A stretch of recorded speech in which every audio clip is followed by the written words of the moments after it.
Alright, Shalom, giving all praises, honor, and glory unto Yahweh, Ba'Hashem Yahweh Shai, Ba'Hashem Rakakadash, double honors to the elders and apostles of Great Millstone that rule well, and Shalom to the Akim that are teaching this word around the globe with faith and truth and sincerity. I am the brother Caleb from the GMS London Forecasters Camp, and I'm back with another lesson to edify the Lord's elect, Lord willing. As always, I begin by saying that we are the real Hebrew Israelites. The real Israelites, these so-called Negroes, Latinos, Hispanics, Native Americans, West Indians, West Africans predominantly. However, you are going to find Israelites that do look like the other nations, because we as a people have been scattered amongst all nations throughout our various captivities. But if your seed line by your forefathers goes back to the man in the Bible that was named Israel, then you too are an Israelite no matter what you may look like, because Numbers chapter 1 and verse 18 states that your nationality is determined by the lineage of your forefathers, okay? So, the topic I want to talk about at the moment, forgive me, I was just thinking about something else. The topic I want to do a lesson on right now is about something that a brother in the camp said a long time ago, and it's always stuck with me. And I'm going to say it the way he said it. I'm going to quote it. He said one time when we was teaching at the camp, he said the worst time to bring out precepts is when you're at camp. And he says, I know that's going to bug some people out, but I'll say it again. The worst time to bring out precepts is when you're at camp. Now, what he meant by that is that you're supposed to be applying it. You're supposed to be applying the precepts daily in every situation you encounter in your life. The precepts of the law, statutes, commandments, and the precepts should be at the forefront of your mind all the time, so that when you're presented with a situation in life, you're not thinking, oh, I want to do this, or I think this. No, that all goes out the window. You start to think, well, hang on a minute, what's right according to the law of Yahweh Ba'Hashem Yahweh Shai? That's what we're supposed to make our decisions off. We're not supposed to be going off our own feelings, our own opinions, and our own emotions, right? So let me get a quick precept to back my point up. Bear with me. The first precept I'm going to get is Psalms 119:27.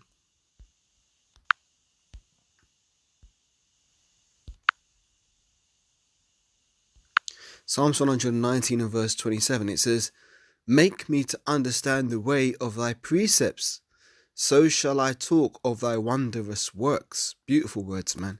Psalms 119 verse 27. Make me to understand the way of thy precepts, so shall I talk of thy wondrous works. So we're supposed to be seeking to understand the precepts, and when you actually apply these scriptures in everyday life, things start to work out a lot better. Because when you're trying to forge your own way and do your own thing and nobody can tell you nothing, that only ends in sadness and isolation and bitterness. All them things don't work, and that's a great example of why a lot of our families don't work. Us Israelite families, most of us have broken homes or came from broken homes, where the uncle's not talking to the aunt, and the aunt's not talking to her daughter, and her daughter's not talking to her brothers, and you got all this flipping contention, right? But the reason why that is because we are indeed still under the curses of Deuteronomy, the 28th chapter. When we're in the kingdom of heaven, we're going to be harmonious. There's not going to be no frictions and schisms between, these two aunts, or, granddad and his nephew. You're not going to have all these flipping divisions, man.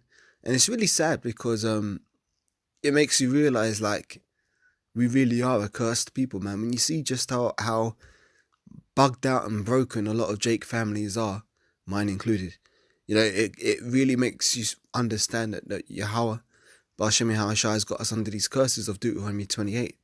So I'm going to get another precept, Psalms 119 and 100. It says,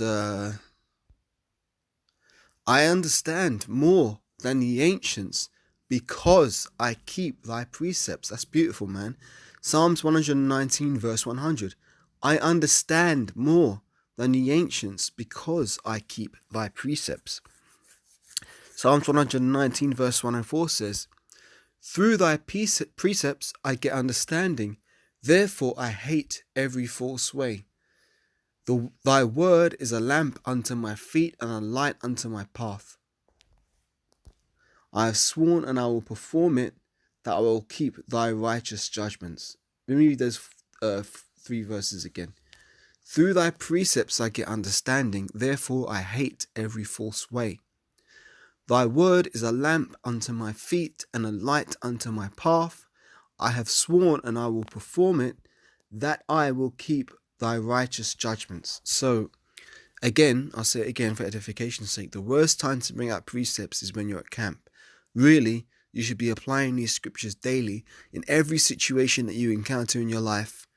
You're supposed to be thinking about these precepts and making your decisions based upon what the law, statutes, and commandments say.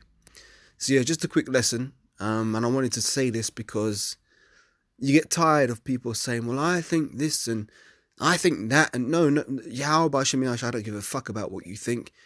The important part is, are you doing your best to adhere to the law, statutes, and commandments that are laid out? Because when you do that, life works beautiful, it's harmonious. But when you don't do that, that's when things go down south and they get fucked up.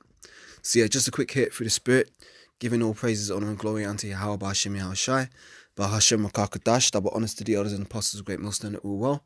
Shalom to you, Akim, teaching this word around the globe with faith and truth and sincerity. And until the next lesson I do, Lord willing, I say Shalom, wa abba wa kam Yeshua, Shalom for now.